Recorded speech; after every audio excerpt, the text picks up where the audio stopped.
नमस्कार, मैं हूं आपके साथ सोनम सिंह। आप देख रहे हैं इंडिया न्यूज उत्तर प्रदेश उत्तराखंड और आज बात होगी चंद्र ग्रहण को लेकर। इस बार भाद्रपद पूर्णिमा पर साल का अंतिम चंद्र ग्रहण लगने जा रहा है। चंद्र ग्रहण खगोलीय, धार्मिक और ज्योतिषीय तीनों ही दृष्टियों से महत्वपूर्ण माना जाता है। इसका सीधा प्रभाव देश और दुनिया की गतिविधियों से लेकर पूजा पाठ और व्यक्तिगत जीवन पर भी पड़ता है। भारत में चंद्र ग्रहण का समय रात 9:57 से लेकर मध्य रात्रि 11:46 तक निर्धारित है। इस चंद्र ग्रहण का मोक्ष देर रात 1:27 पर होगा। इस बार के चंद्र ग्रहण पर चंद्रमा लाल रंग का दिखाई देगा, जिसे ब्लड मून भी कहा जाता है। ये चंद्र ग्रहण 3 घंटे 28 मिनट 2 सेकंड तक रहेगा। चंद्र ग्रहण का सूतक काल 9 घंटे पहले ही शुरू हो जाता है। हिंदू धर्म में इसे अशुभ अवधि के तौर पर देखा जाता है, इसलिए इसके आरंभ से समापन तक कई नियमों का पालन किया जाता है। हालांकि खगोल शास्त्रियों के मुताबिक यह आकाशीय घटनाओं को समझने का एक मौका होता है। वही ज्योतिषों की माने तो इसका असर 12 राशियों पर 27 नक्षत्रों पर पड़ता है, जिससे कुछ जातकों को लाभ तो कुछ को परेशानियों का सामना करना। इस वर्ष 7 सितंबर 2025 को साल का दूसरा और अंतिम चंद्र ग्रहण लगने जा रहा है। इसका दृश्य भारत में स्पष्ट रूप से दिखाई देगा। ऐसे में तो आइए इसके समय और प्रभाव, सूतक काल और उपायों के बारे में समझेंगे, जानेंगे। और हमारे साथ इस चर्चा में मेहमान भी शामिल होंगे और उनके जरिए हम अपने दर्शकों को बताएंगे कि इस बार का चंद्र ग्रहण कितना खास है और किसके लिए क्या है।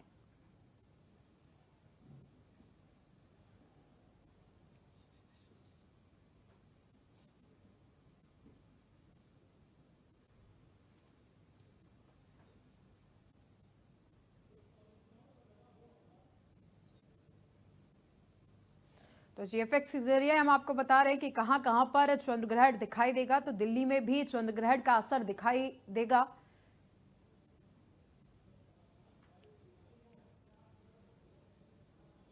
लखनऊ में भी चंद्र ग्रहण का असर देखने को मिलेगा, यानी कि ब्लड मून का असर दिखाई देगा। तो वहीं चंडीगढ़ में भी इसका असर साफ तौर पर देखा जाएगा। जयपुर की बात करें तो वहां भी साल के आखिरी चंद्र ग्रहण का असर देखने को मिलेगा। मुंबई में भी कुछ ऐसा ही नजारा देखने को मिलेगा।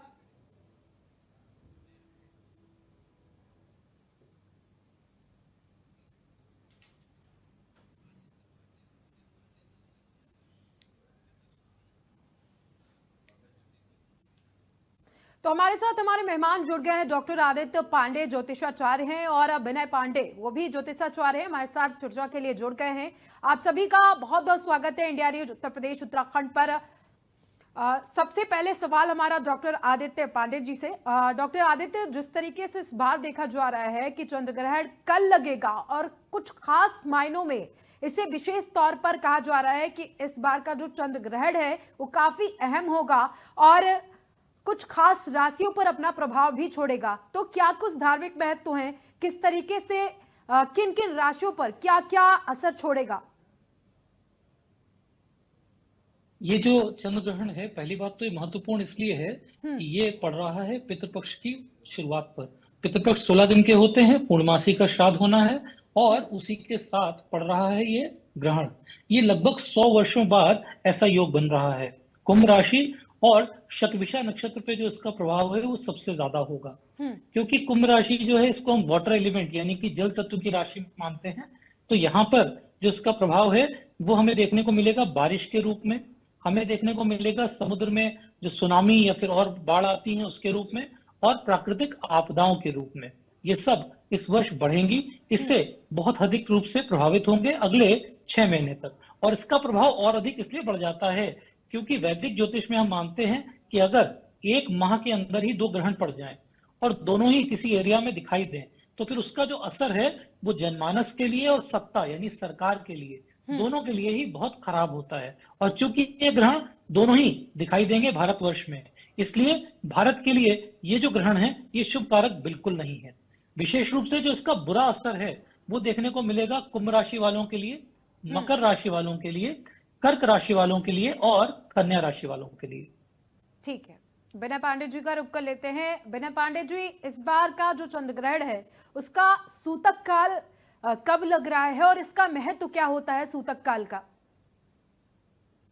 देखिए, बहुत अच्छी बात है कि सूर्य और चंद्र ग्रहण जो भी दोनों भी जो आकाशीय घटनाएं हैं, ये आकाश के अध्ययन के साथ साथ आध्यात्मिक ऊर्जा के संचार के लिए भी होती है। ज्योतिष शास्त्र भी आकाशीय गणनाओं को करता है, आकाशीय शोध को करता है, लेकिन उसके साथ कुछ घटनाएं जो होती हैं उनका इस पृथ्वी के ऊपर, इस भूपृष्ठ के ऊपर प्रभाव भी पड़ता है, जिनमें से ये सूर्य और चंद्रमा के ग्रहण की घटनाएं महत्वपूर्ण है। तो ये जो चंद्र ग्रहण हो रहा है, अभी हाल ही में ले लीजिए, इसके पहले 7 सितंबर 2006 में भी इस तरह का चंद्र ग्रहण हुआ था, भाद्रपद शुक्ल पूर्णिमा के दिन। उसके पहले 1997 में भी हुआ था, 16 सितंबर 1997 को, और ये दोनों चंद्र ग्रहण भारत में भी दृश्य थे। उसके बाद से अभी लगभग 19 साल के बाद फिर से हो गया है इस तरह का कि भाद्रपद शुक्ल पूर्णिमा के दिन चंद्र ग्रहण लग रहा है। तो ये ग्रहण जो है जब आरंभ होता है उसके पहले सूतक काल निर्धारित है। हमारे यहाँ शास्त्रों में बताया गया है कि सूर्य ग्रहे तु नासनीयात पूर्वम याम चतुष्टयम चंद्र ग्रहे तु यामस्त्रीन बाल वृद्धा तु रैर्विना। अर्थात सूर्य ग्रहण में जब ग्रहण आरंभ होगा उसके पहले का 4 प्रहर लगभग 12 घंटे का हो जाता है, और चंद्र ग्रहण में कहा कि 3 प्रहर यामस्त्रीन, 3 प्रहर का मतलब हो गया 9 घंटे। तो 9 घंटे पूर्व अर्थात 9:57 पे ग्रहण लग रहा है, तो उससे 9 घंटे पहले आप आएंगे तो 12:57 हो जाएगा। तो 12:57 जो होगा वो सूतक काल होता है। और इस सूतक काल को अशुभ नहीं माना गया है, ऐसा मत कहिए कि ये अशुभ है। अशुभ नहीं, विशेष पुण्यदायक काल है। अर्थात यह जो काल है वह विशेष ऊर्जा का है, और इसमें जप तप ध्यान, केवल देव मूर्ति विग्रह स्पर्श नहीं होता है, बाकी जप होता है, होम होता है, तर्पण होता है, सब कुछ क्रियाएं होती हैं। तो और वो सामान्य की अपेक्षा अधिक फल को देने वाली होती है। तो इसलिए हमारे यहाँ इसको सूतक काल को बताया गया कि नासनीयात, भोजन इत्यादि नहीं करना चाहिए इसमें। लेकिन कुछ लोगों को, चूंकि ज्योतिष शास्त्र बहुत ही व्यवहारिक शास्त्र है, तो इसमें कहा कि बाल वृद्धातुरेर बिना, बालकों को छोड़ दिया, वृद्धों को छोड़ दिया, रोगियों को छोड़ दिया, और इसके अतिरिक्त एक श्रेणी बनाया आतुर की। आतुर का तात्पर्य होता है कि हम स्वस्थ भी हैं, बालक भी नहीं है, वृद्ध भी नहीं है, रोगी भी नहीं है, और लेकिन हम खा लेंगे। क्या होता है ग्रहण में, हमें खा लेना चाहिए, तो खा लो भैया, इसमें क्या होता है, तो इसको आतुर की श्रेणी में रखा। तो बाल वृद्ध और आतुरों को छोड़कर के बाकी जो धर्मनिष्ठ लोग हैं, जो सनातन धर्मावलंबी हैं, अगर वो शास्त्र की मर्यादाओं का पालन करना चाहते हैं, कुछ विशेष पुण्य अर्जित करना चाहते हैं, इस ग्रहण जन्य जो 2 तरह के प्रभाव है, एक जो अशुभ प्रभाव है उससे निवृत्ति चाहते हैं और अपने स्वफल को बढ़ाना चाहते हैं, तो उन्हें इसमें भोजन इत्यादि कर्म नहीं करना चाहिए। अगर बहुत आवश्यक हो तो फल इत्यादि ले सकते हैं, दूध जल ले सकते हैं, वो भी ग्रहण काल में नहीं, इस सूतक काल में। लेकिन हमारे यहाँ शास्त्रों में तो बताया है कि नासनीयात, मैंने स्नन असन का अर्थ जो होता है वो जल ग्रहण, भोजन ग्रहण, आहार ग्रहण, कुछ भी से होता है। तो वो तो आपके सामर्थ्य के ऊपर है कि कितना हम अनुपालन कर लेते हैं। तो इस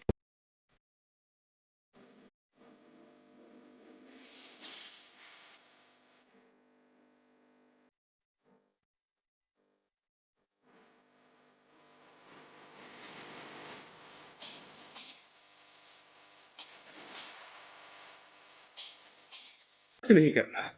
तो उनके लिए पहले ही भोग आग राग इत्यादि लगा करके उनके कपाट को विहित कर देना है, पर्दे को लगा देना है, जिससे कि उनका स्पर्श ना हो। आप बाकी बैठ करके उनके सामने समक्ष स्तोत्र पाठ इत्यादि, मंत्र जप इत्यादि कर सकती है।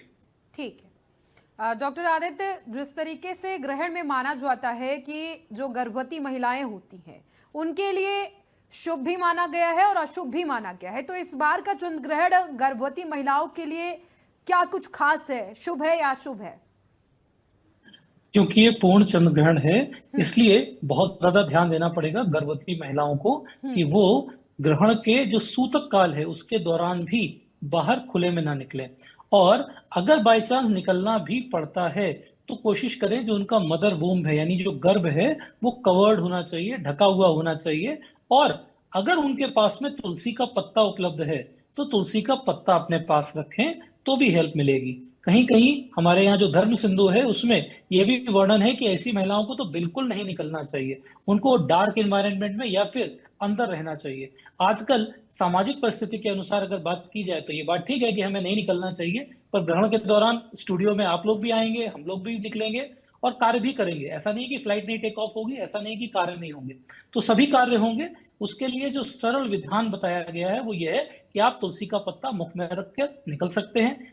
आप तुलसी का पत्ता जो भोजन है उसमें भोजन इत्यादि में रख दीजिए, उससे उसका जो बुरा असर है वो शांत हो जाएगा। ग्रहण से डरना नहीं है, पर हाँ ये जरूर है कि ग्रहण के दौरान जो कॉस्मिक वाइब्रेशंस क्रिएट होती हैं वो प्रेग्नेंट लेडीज के लिए बिल्कुल अच्छी नहीं होती, वो इन जनरल पब्लिक के लिए बिल्कुल अच्छी नहीं होती है। ऐसे में बेटर रहेगा मान आप लीजिए उसका उपाय आदित्य करें। जी, मान लीजिए कि अगर किसी को किसी भी परिस्थिति में बाहर निकलना पड़ जाता है, वो महिला गर्भवती हो और जब वो घर के अंदर वापस आए तो जो लक्षण आए हैं, जो निगेटिव एनर्जी आई है, तो उससे बचने के लिए क्या उपाय करने चाहिए? उसके लिए दो उपाय हैं। सबसे सरल उपाय जैसा मैंने बोला, तुलसी के पत्ता मुंह में रख लें। दूसरा तुलसी अर्क, तुलसी का अर्क होता है उसको अपने गर्भ पे यानी कि वोम पे लगा लें। तीसरा, अगर गोरोचन उपलब्ध है तो गोरोचन लगा सकते हैं, और अगर वो भी उपलब्ध नहीं है तो गैया माँ का जो गोमूत्र होता है उसमें बहुत पॉजिटिव एनर्जी होती है। एक बूंद गोमूत्र जो है उसको पी लें तो आप देखेंगे कि वो जो नेगेटिव एनर्जी आई है वो बच्चे की ग्रोथ में इफेक्ट नहीं करेगी। मैं आपको ऐसे बहुत सारे केसेस बता सकता हूँ। इस समय यूनिवर्सिटी ऑफ टेक्सास में इसकी रिसर्च भी करवा रहा हूँ कि वहां पर जिन बच्चों का ऑटिज्म में जन्म हुआ है या जिनको अटेंशन डेफिसिट डिसऑर्डर है, इनकी जो प्रेग्नेंट मदर्स थी वो ज्यादातर ग्रहण काल वहां पे पड़ा था तभी हुआ। तो इसलिए रिस्की है। जो भी माताएं बहनें प्रेग्नेंट हैं उनके बच्चों में अनुवांशिक बीमारी ना आए, ऑटिज्म जैसी बीमारियां ना आए, इसके लिए जरूरी है कि ये प्रोटेक्शन करें। तो चलिए विनय जी का रुख कर लेते हैं। विनय जी, जिस तरीके से देखा जा रहा है कि इस बार का जो ग्रहण है वो काफी लंबे वक्त तक देखा जा रहा है, तकरीबन 3 घंटे से ज्यादा का है। अगर इस काल में जो समय दिया गया है ग्रहण का, उसमें कोई वृद्ध व्यक्ति या बच्चा या कोई बीमार व्यक्ति या कोई ऐसा पर्सन है जिसे भूख बहुत तेज लगी हो और उसने बिना मन के कुछ खा लिया हो, तो जो नेगेटिव एनर्जी उस भोजन के साथ उनके अंदर जा रही है, उससे बचने के लिए वो क्या उपाय कर सकते हैं? हाँ, देखिए बहुत अच्छी बात आपने की। ग्रहण का जो ये काल है वो लगभग 3.5 घंटे का है, लगभग 10 बजे से शुरू होकर के 1:30 बजे के लगभग का है। तो वैसे भी सामान्य नियम के अनुसार भी ये काल जो होता है वैसे भोजन का नहीं होता है। लेकिन हमने पहले आपको एक श्लोक सुनाया था आपको कि बाल वृद्धातुरैर्विना, बालक, वृद्ध और रोगियों को इस श्रेणी में लेते हैं, और आतुर एक बताया ना कि एक बालक है जो खाना चाहता है, अगर बहुत दिन में नहीं खा पाया था, कुछ ऐसी स्थिति हुई, यात्रा में रहा, आकर के खाना चाहता है, तो उसके लिए बहुत, देखिए केवल इसको हम परख नली में नहीं परख सकते हैं, केवल ये इसका जो है ना साक्षात भौतिक प्रभाव ही नहीं पड़ता, कुछ आध्यात्मिक शक्तियां होती हैं, कुछ आध्यात्मिक प्रभाव होता है जो अंदर से एक नकारात्मक ऊर्जा उत्पन्न करता है आपके शरीर के अंदर। आप प्रयोगशाला में परीक्षण करके देख सकती हैं।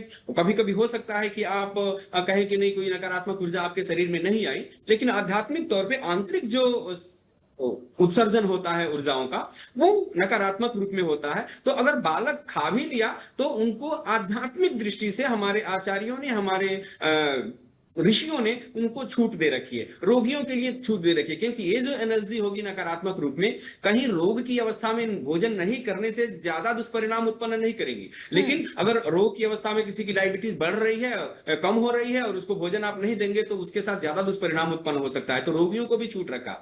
और तीसरी श्रेणी आपने रखा कि आतुर, जो आपने कहा कि नहीं कोई खाना ही चाहता है, तो आतुरों के लिए जो धर्म में विश्वास ही नहीं रखता, प्रभाव तो उसके ऊपर भी पड़ेगा, लेकिन कहा कि उनको भी छूट दे रखी है कि मान लीजिए विनय जी, धर्म में विश्वास उसका है लेकिन इमरजेंसी ऐसी है कि उसको खाना ही पड़ रहा है। अच्छा, नहीं देखिए, अगर धर्म में विश्वास होगा तो कोई ऐसी इमरजेंसी नहीं है कि 3.5 घंटे नहीं खाने से मृत्यु हो जाएगी। अगर धर्म में विश्वास होगा तो आदमी ऐसा नहीं करेगा। ये तो बहाना हो गया कि धर्म में विश्वास है लेकिन हम खाएंगे जरूर, तो ये तो बहाना हो गया। इमरजेंसी ऐसी कोई नहीं होती। हमने वृद्ध के लिए, रोगी के लिए बताया ही कि अगर ऐसी इमरजेंसी हो गई, वृद्ध है, रोगी है, तो वो खा सकता है। लेकिन अगर कोई आतुर व्यक्ति है और उसको अगर धर्म में विश्वास है, तो ऐसी कोई इमरजेंसी हमें नहीं लगता है कि स्वस्थ व्यक्ति के जीवन में आएगी कि 3.5 घंटे वो अगर नहीं खाए तो उसके जीवन संकट में पड़ जाए। तो ये बहाने हो गए ये आधुनिक समाज के, ये कोई शास्त्र नहीं हुआ, कोई तर्क नहीं हुआ। मान लीजिए कि ग्रहण काल है और कोई इस काल से अनजान हो और उसने अनजाने में कुछ खा लिया हो, पूजा पाठ कर लिया हो, तो उससे बचने के लिए क्या कर सकते हैं? बिल्कुल निश्चित, बड़ी अच्छी बात आपने कही कि अगर अनजाने में हो गया हो, ये इसके लिए अनजाने में तो एक तो आध्यात्मिक दोष नहीं होते, धार्मिक दोष अनजाने में नहीं होते। दूसरा, हमारे यहाँ विधान बताया गया है कि अगर अनजाने में कोई पाप आपने किया है, धर्म विरुद्ध आचरण किया है, तो आपको ज्ञान नहीं था वो किया, तो उस जो धार्मिक या आध्यात्मिक जो दोष है उस प्रभाव से आप मुक्त रहते हैं। और बाद में अगर संज्ञान होगा कि अरे उस समय तो ग्रहण था, हमने ऐसा भक्षण कर लिया, तो उसके यहाँ हमारे यहाँ विधि बताई गई है कि मोक्ष होने के बाद जब आपको संज्ञान आया, जब आपने संज्ञान में इस बातों को लिया, तो स्नान करिए। स्नान करने के बाद से एक कांसे की, क्योंकि देखिए कोई टोटके बहुत सारे हो सकते हैं, ये करिए वो करिए, लेकिन शास्त्र के आधार से चीजों को करनी चाहिए, बाह्य आडंबर नहीं फैलाना है इसमें बताया कि कांसमयम तत्र पात्रम निधाय तस्मिन तंडुलम निधाय, एक कांसे का बर्तन लीजिए, थाली लीजिए, उसमें तंडुल रखिए और सामर्थ्य के अनुसार हिरण्यमयम, रजतमयम, लौहमयम, रौप्यमयम, ठीक है, अम्रमयम व नागम कृत्वा तत्र दानम दद्याति, उसमें उसके बाद से एक मंत्र है, उस मंत्र को पढ़ते हुए कांसे के पात्र में चावल भरेंगे, चावल के ऊपर सोने का, चांदी का, तांबे का, अपने सामर्थ्य के अनुसार नाग बना करके रखेंगे और उसके बाद से हम उसका दान करते हैं गरीबों में, मंदिरों में, ब्राह्मणों को। तो ये दान करने से जो अशुभजन्य प्रभाव हैं वो नष्ट हो जाते हैं, वो अशुभ प्रभाव से निवारण हो जाता है और फिर अनुकूल स्थिति हो जाती है। क्योंकि अधिकतम ज्यादा प्रभाव इसका भौतिक नहीं होगा कि आध्यात्मिक ज्यादा प्रभाव है, और आध्यात्मिक प्रभाव धार्मिक प्रभाव के चिंतन के क्रम में ही ये सारी विधियां बताई गई हैं। तो अगर आपने अनजाने में कर लिया तो ये जो विधि है वो उस विधि को अपनाने से कि कांसे के पात्र में तंडुल रख करके, चावल रख करके, उसके ऊपर नाग बना करके रख करके, ये शास्त्र में, धर्म शास्त्र में विधान है और इसका बकायदा वर्णन किया गया है। धर्म सिंधु देखिए, निर्णय सिंधु देखिए, बहुत सारे जो भी धर्म शास्त्र के ग्रंथ लिखे गए हैं उनको करिए। उसके बाद से राहु के मंत्र का और चंद्रमा के मंत्र के जप का भी विधान गया है, उनकी स्तुति का भी वर्णन किया गया है कि राहु की स्तुति करिए और चंद्रमा की स्तुति करिए, चूंकि चंद्र ग्रहण है। तो ये सब करने से जो दोष है वो उससे आप मुक्त हो जाते हैं। बीना जी, मान लीजिए कोई ऐसा व्यक्ति है जिसके पास ये सब चीजें उपलब्ध नहीं है और वो कर भी नहीं सकता ये, तो उस स्थिति में कैसे बच सकते हैं नेगेटिव एनर्जी से? देखिए बड़ा जटिल प्रश्न है, लेकिन हमारे यहाँ सनातन धर्म में सभी व्यवस्थाएं वर्णित हैं। अगर वो कुछ नहीं कर सकता है तो स्नान इत्यादि करने के बाद से बैठ करके आंख बंद करके भगवान नाम का संकीर्तन तो कर ही सकता है ना। कृष्णाय वासुदेवाय हराय परमात्मने प्रणतः क्लेशनाशाय गोविंदाय नमो नमः, भगवान विष्णु का स्मरण करें, तो भगवान चंद्रमा का स्मरण करें, क्योंकि चंद्रमा पिंड के अतिरिक्त उसके एक देवता भी है और उस देवता का जो हमारे जीवन में बहुत बड़ा महत्व होता है। क्योंकि ये जो सर्जना शक्ति होती है ना, जब आप वैदिक विज्ञान में नजर डालेंगे तो सर्जना शक्ति केवल सूर्य और चंद्रमा से ही होती है। क्योंकि सभी जितने भी हमारी यह सृष्टि है, विज्ञेया सूर्य संभवः, वो चंद्रऋक्ष ग्रहा सर्वे विज्ञेया सूर्य संभवः अग्नि सोमात्मकम जगत, सूर्य और चंद्रमा के सम्मिश्रित प्रकाश से ही ये सृष्टि होती है। तो कुछ नहीं कर सकता है तो बैठ करके आंख बंद करके, और जो चंद्रदेव है, चंद्रमा रूपी पिंड के जो एक आध्यात्मिक देवता है, जिस देवता के नियंत्रण से वो चंद्रपिंड प्रभावित होता है, उस चंद्रमा का स्मरण करें। और राहु को भी हमारे यहाँ ग्रहों की श्रेणी में रखा गया है, और ग्रहों की श्रेणी में रखा गया है खास करके ग्रहण विचार के क्रम में। तो राहु का भी ध्यान करें, स्मरण करें कि जो दोष हमारे समक्ष उपस्थित हुआ है, जाने अनजाने में जो हमने किया है, उसे हमें मुक्ति दीजिए। मैं आपको प्रणाम करता हूं, इससे ज्यादा कुछ करने में मेरे पास भौतिक सामग्री नहीं है, मेरे पास सामर्थ्य नहीं है, मैं नहीं कर सकता। तो यह किया जा सकता है, कोई ऐसा नहीं है। हमारे यहाँ जो विधियां हैं वो बड़ी सरल से सरलतम की तरफ जाती हैं। तो कुछ नहीं कर सकता तो स्नान करके, अगर स्नान करने के लिए मान लीजिए जल भी नहीं है, कोई ऐसी यात्रा में है, तो बस कुछ नहीं, अपवित्र पवित्रो वा सर्वावस्थांगतो विवा यस्मरित पुंडरीकाक्षम स्वबाह्याभ्यंतर शुचि, वो भगवान विष्णु का स्मरण कर ले तो बाहर और अंदर से पवित्र हो जाता है। और पवित्र होने के बाद भगवान चंद्रदेव और राहु का जो है वो ध्यान करके स्तुति करे। लेकिन ये जरूर याद रखें, अंतिम विकल्प को प्रथम विकल्प न बनाएं। ये नहीं कि हम घर में हैं और जो हमने अंतिम विधि बताई, जहां कुछ भी नहीं है वहां भगवान पुंडरीकाक्ष के, भगवान विष्णु के स्मरण की, चलो घर में है कुछ नहीं, पंडित जी तो बता ही रहे थे, यहाँ बैठ करके जल है, गंगा जी भी बगल में है, टोटी में जल भी आ रहा है, आपके पास समय भी है, लेकिन हम भगवान पुंडरीकाक्ष का स्मरण करके और शुद्ध होना चाहते हैं तो वो नहीं होगा।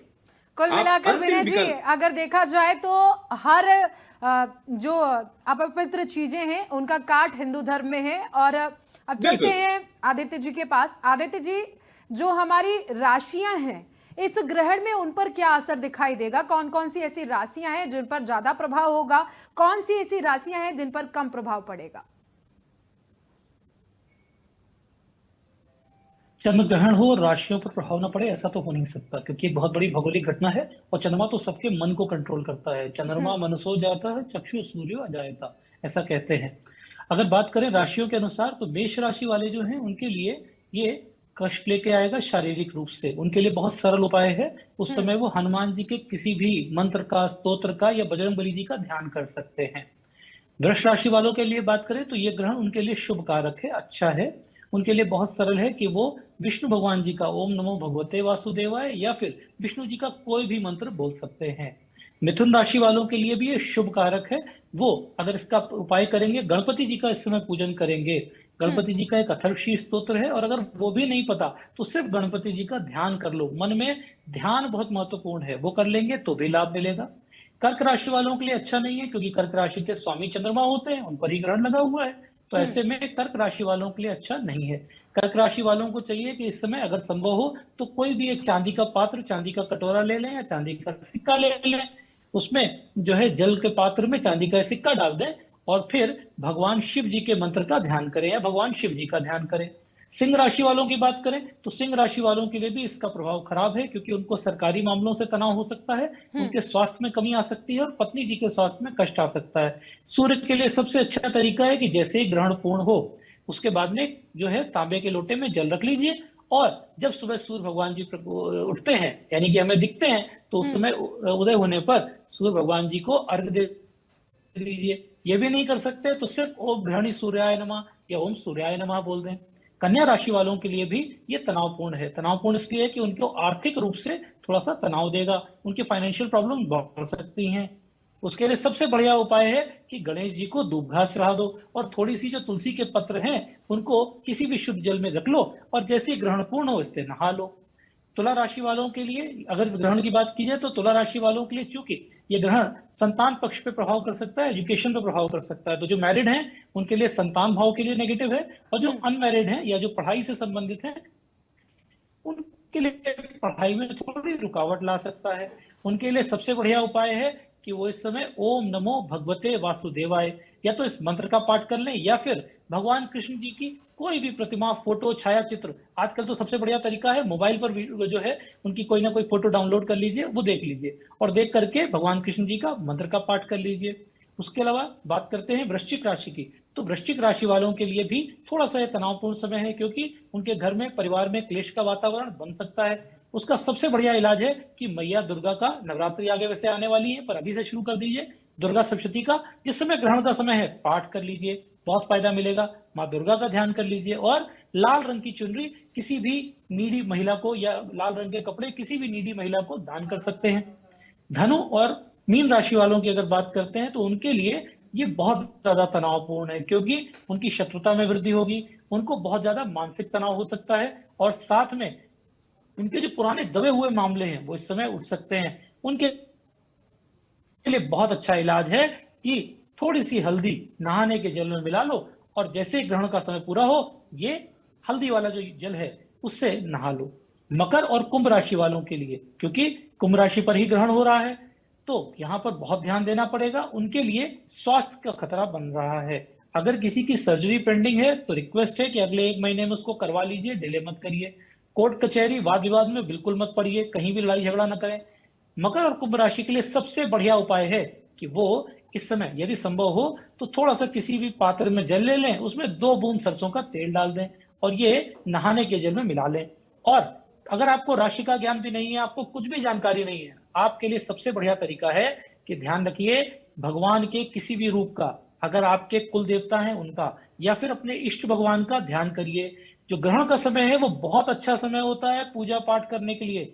ग्रहण के दौरान जो पूजन किया जाता है उसकी एनर्जी 108 टाइम्स यानी कि 108 गुना बढ़ जाती है। इसलिए इस समय भगवान का ध्यान करिए, मंत्र का जाप करिए। रात्रि का समय है, सभी लोग घर पर होंगे, मुझे लगता है सरलता से लोग इस समय जाप भी कर सकते हैं, पूजन भी कर सकते हैं, उसका फायदा मिलेगा। और अगर पूजन भी नहीं कर पाते तो बिल्कुल सरल भाषा में हाथ जोड़कर कहिए कि हे सूर्य भगवान, हे चंद्रमा भगवान, हे राहु भगवान, हे केतु भगवान, आप सभी इस समय प्रसन्न हो, मुझे लाभ दीजिए, मेरे घर में कष्ट का जो वातावरण है उसको दूर करिए। और वैसे राहु का जो मंत्र है अगर उसका पाठ कर लीजिए, ओम अर्धकायम महावीर्यम चंद्र आदित्य विमर्दनम सिंहिका गर्भ संभूतम तम राहुम प्रणमाम्यहम, अगर ये कर लें तो बहुत ही अच्छा है। नहीं कर सकते, ओम प्रांग राहवे नवा बोल लीजिए। और जिनकी कुंडली में अगर ग्रहण दोष ऑलरेडी है तो उनके लिए बहुत जरूरी है कि वो इस समय बैठ करके मंत्र जाप करें।